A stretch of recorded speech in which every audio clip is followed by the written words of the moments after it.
Pemerintah obral insentif untuk investor asing di Ibu Kota Baru Kalimantan. Hak guna usaha bisa sampai 190 tahun. Presiden Joko Widodo menebar insentif bagi investor asing yang bersedia masuk ke proyek pembangunan Ibu Kota Nusantara di Kalimantan Timur.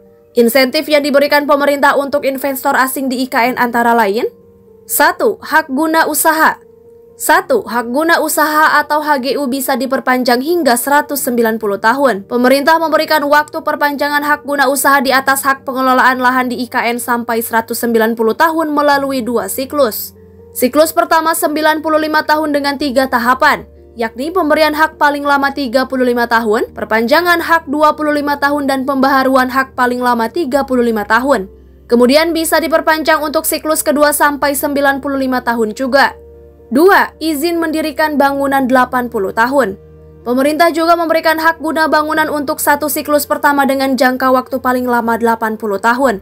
Ini ditandai dengan pemberian hak dan dicatat dalam sertifikat HGB. Adapun properti yang bisa dibangun berlaku untuk rumah tapak yang HGB-nya dapat ditingkatkan menjadi hak milik dan rumah susun yang diberikan hak milik atas satuan rumah susun tersebut.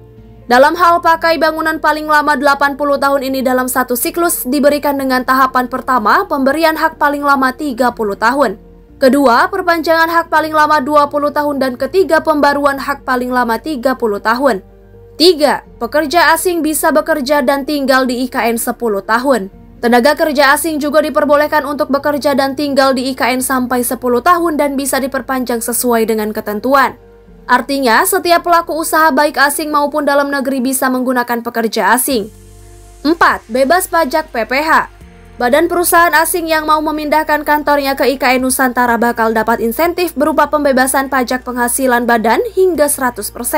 Masa berlaku fasilitas perpajakan ini bakal berlaku sampai 10 tahun. Setelahnya maka insentif pengurangan pajak akan menjadi lebih kecil, yakni 50% dan berlaku lagi untuk 10 tahun berikutnya.